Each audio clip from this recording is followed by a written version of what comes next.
Okay, so this might be the most random thought that I've ever put out here, but I just wanted to get everyone's thoughts and opinions about it, and that is the time rings from Dragon Ball Super. Are they the best narrative device, or would it have been better to make them a little bit more rare? Like, instead of there being 6 at the end of all of this, there was just 2 or 3, maybe even 4 after everything that happened in the Future Trunks arc. And look, by no means is this video supposed to act as some kind of explanation as to the power of the time rings or what they're going to do with them in the future. I'm just looking at it from Dragon Ball Z, Dragon Ball Super, and the potential continuation of Dragon Ball in some way, shape, or form down the line.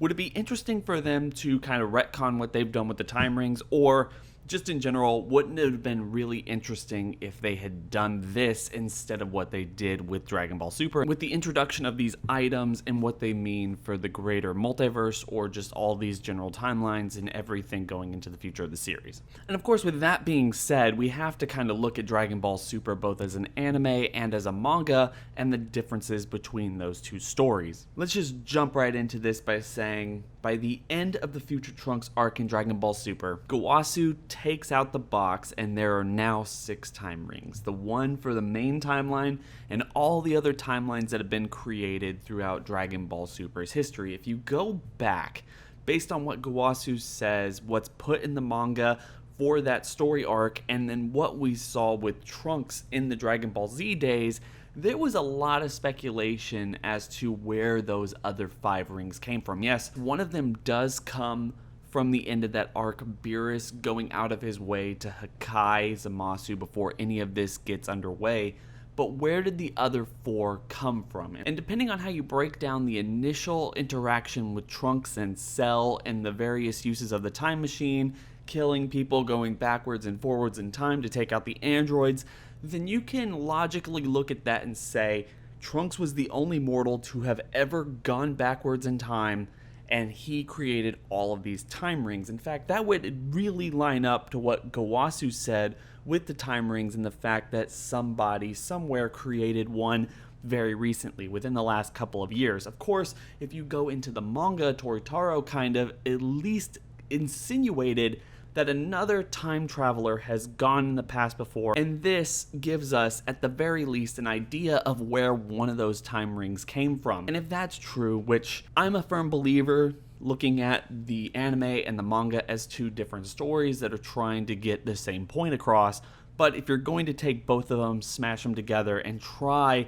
to get an idea of what is being said to the audience, obviously that would make all of the explanation, even before Dragon Ball Super came into fruition, all the explanation and various concepts with the time rings, with Trunks going back to stop the androids and Cell coming, creating his perfect form, and everything that happened in Dragon Ball Z, not real or not entirely true, and we're not exactly sure how all of this shakes up, and it's all really very confusing. And really, the reason I've been thinking about this so much recently is the time rings, the concept of creating different timelines, different multiverses, having future Trunks' timeline be Hakai'd out of existence and him put into another timeline in another multiverse with at least, speculatively, another version of himself and Mai having to live in that world and try to get along. I mean, it was really weird, and they left it on such a strange note that it's kind of crazy to think that they're not going to bring him back sometime in the future. But with all of that being said,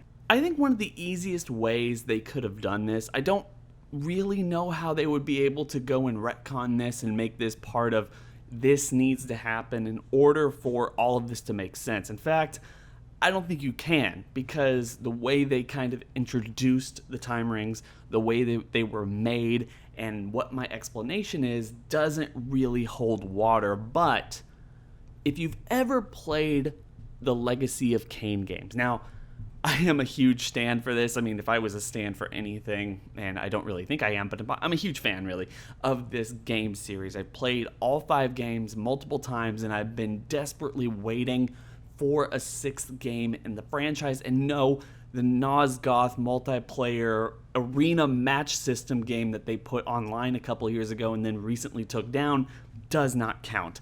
Absolutely not. Horrendous. Nothing to do with the story. We want tightly woven narratives, and that was what Legacy of Kain was. But Legacy of Kain, if you've never played it, dealt a lot with time travel and the concept of going backwards in time and changing history around the idea of fate versus free will.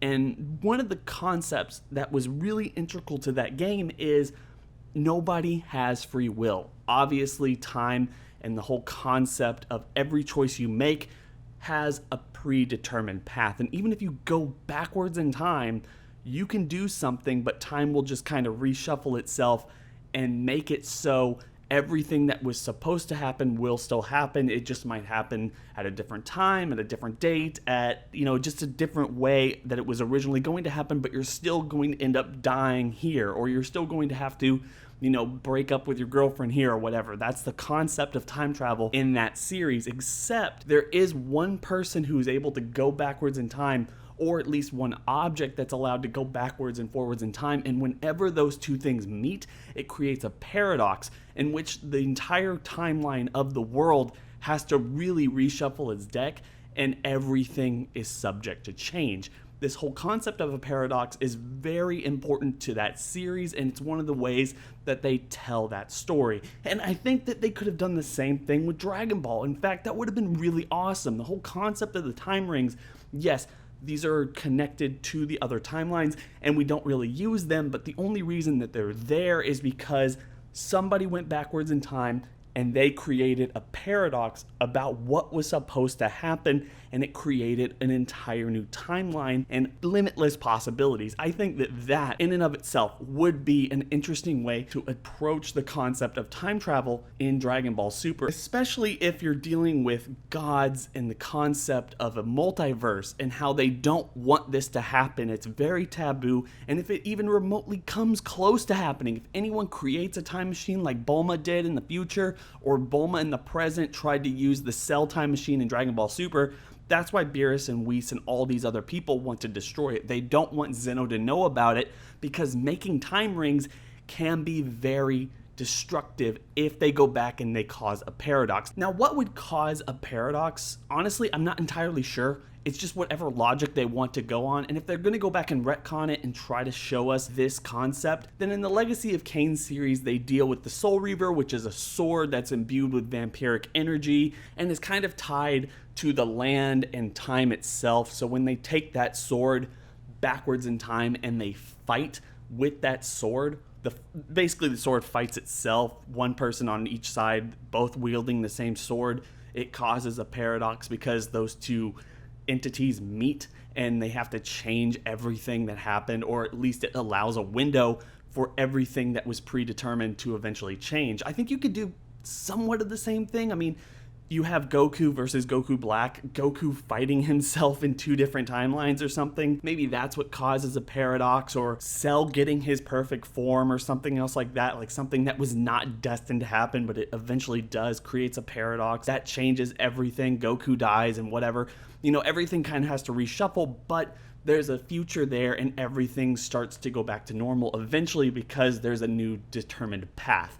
I'm not saying that's what it is or what they should make it. I just wanted to put the thought out there because I really love the Legacy of Kain games, and I feel like that's a really interesting concept that I feel like Dragon Ball can really play with, especially with Dragon Ball Super. Its whole concept of godly taboos and time travel being one of them, but never really explaining that far, and the idea that I wanted to know more about that. I want to explore why that is taboo and see what all these people would do if more antagonists or more entities tried to time travel in the future, and really what more and more time rings would cause in the multiverse. Would it start creating a little bit of instability, or is there some other reason they don't want that to happen? Because just creating timelines, creating time rings doesn't really seem to bother anyone, including one of the Zenos, the one from the future from Trunks' timeline, who didn't really seem to care about any of this. So guys, I know that this was kind of a long-winded video and